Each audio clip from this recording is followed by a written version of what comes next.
Yesterday I was rushing over to speak to the partners, and I was going through one of the corridors that normally is not a lot of traffic on during the day, and the lights were off, there are no windows.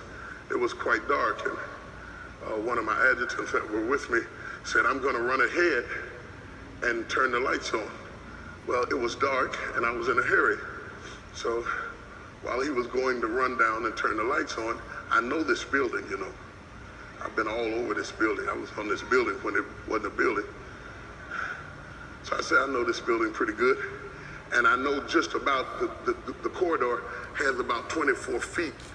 And then it has about 5 steps, and you go about 24 feet, and then it has 5 more steps. And I know that there are some steps up there, but it's dark. And I don't know exactly where they are. And I'm not willing to wait on him to turn on the light. And so I was trying to feel my way. I'm too stubborn to wait.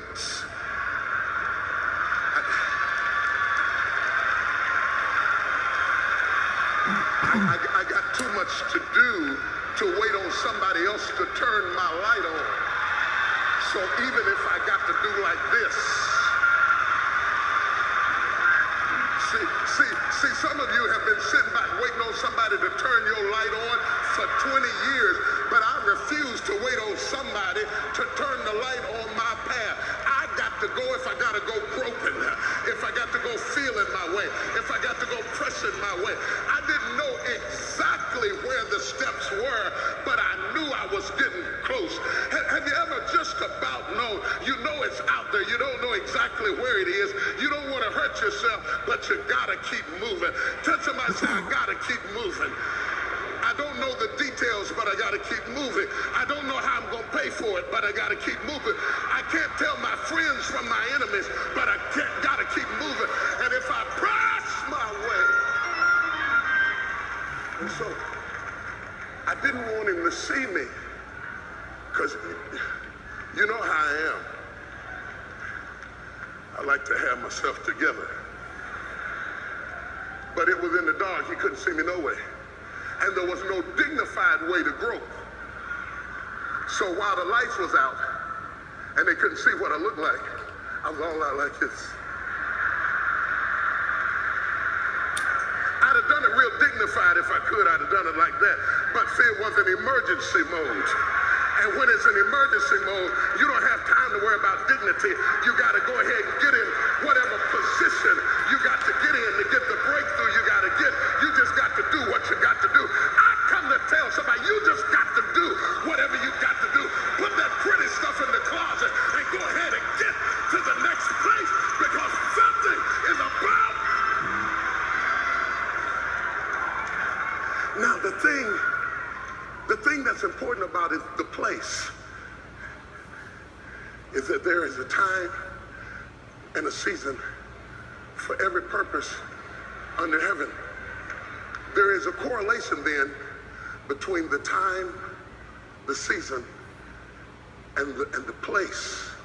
It's not just getting to the place, but it's getting to the place at the right time. See, the miracle of the story is this. She hopped up on the right place.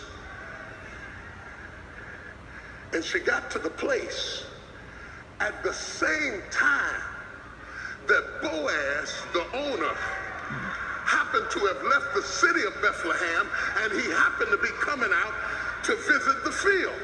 And he happened to be looking in her direction of the field when she happened to stumble up in the place. Had she happened up on that place any other time, she would have lost her miracle. But because she was in the right place at the right time, time and purpose slapped their hands together. I don't know if you can catch what I'm trying to preach. Boaz looked out across the field and he said to his staff, he said, "Who is that woman? Who is that damsel over in the corner?" She was over in the corner of the field. He says to Ruth, Come on out of that corner. My word to you is come on out of that corner.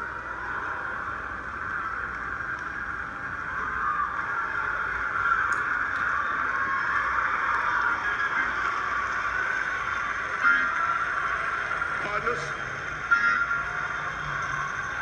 I'm beckoning for you because it's time for you to come out of that corner. This is your hour. This is a moment of your destiny. Do you hear me? For the people who are the least likely, we're going to do the Almighty. Not because everybody was on our side, but because God was on our side. And if God is for you, he's more than the world against you. Snatch somebody, say, come out of that corner. You know, when God brings you out the corner, he'll bring you from the background to the forefront. People don't even know who you are or where you came from. But all your life, God's been preparing you. He's been getting you ready. He's been demonstrating his word in your life. Everything you ever went through in your life is getting you ready for one shining moment. When it is your moment, don't let nobody steal your moment. Don't let nobody have your moment. Let them have your car. Let them have your keys. Give them your hat. Give them your coat. But don't give anybody your moment. This is your moment. And so Boaz says, bring her out of that corner. And he spoke to his staff and he said, there's going to be a woman coming out of the corner and she's going to be behind you in the shadows gleaning. All of her life she's been gleaning whatever she could. But I'm getting ready to make things easier for her. Said she's coming. Tell somebody, say, I'm coming. I may not be there, but I'm coming. I haven't arrived, but. And he said, if you see a comer coming, if you see a comer coming, then leave handfuls on purpose. Don't leave it for anybody. But if you see a comer coming, tell somebody, say, I'm coming. He said, I want you to leave. So what they did, let me show you what they did in case you don't have no video screen in your head. The gleaners didn't take everything out of the field. They started just dropping handfuls of wheat on purpose so that when Ruth started coming behind them, she started getting these unnatural blessings. Things that didn't even make sense had been left laying on the ground for her. Whoever I'm talking to, all of a sudden you're starting to get stuff that doesn't even make sense. And you say, I don't even know where this blessing is coming from. I don't even see how could this be left laying here? You weren't even supposed to get it, but God is leaving you a breadcrumb trail. He's just dropping stuff, and all you got to do is keep coming. Touch somebody, say, just keep coming. I tell you what I'm going to do. I want you to see this. I believe that the reapers in the Old Testament symbolize the angels in the New Testament. For in the New Testament, the Bible, when it says the master spoke to the angels and said, bind them in bundles that they might be gathered, he's talking about reaping the harvest of the earth. I believe, this is me, I believe that the angels, who are the staff of God, have been commanded to leave handfuls on purpose for comers, so that when you're on your way, you hit this place after struggling to catch whatever you could. You hit this place where it starts just being dropped to you. That's why when we worship, we throw our hands up. Because we believe that when praises go up, blessings just come down. And I believe that God has a way from heaven of just dropping you stuff if you're open to receive it. I'm out of time. I've got to stop there, but it's been more than you asked. Stop feeling bad. Stop trying to explain it, because favor ain't fair. For your gift of any size, you will receive the... But it wasn't your peers that blessed you in the first place. It was the Lord that blessed you. Don't forget who blessed you. And when your gift is $100 or more, you will receive the favor rate. Start receiving it. After you've been through hell and hot water, God has got something better for you. God is do too much to let you steal my joy and steal my peace and steal my power. We got to stop waiting for somebody else to do it for us.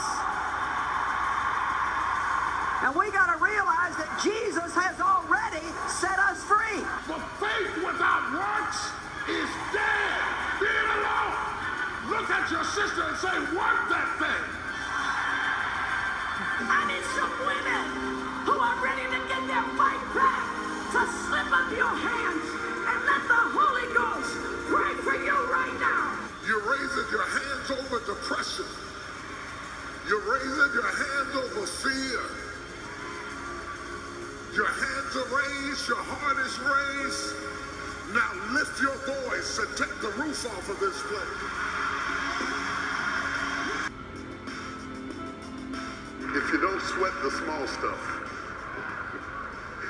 and you don't take life too seriously, and you don't worry about things, and just keep playing, if you keep a merry spirit, see, a lot of people get so busy and important, they stop being happy.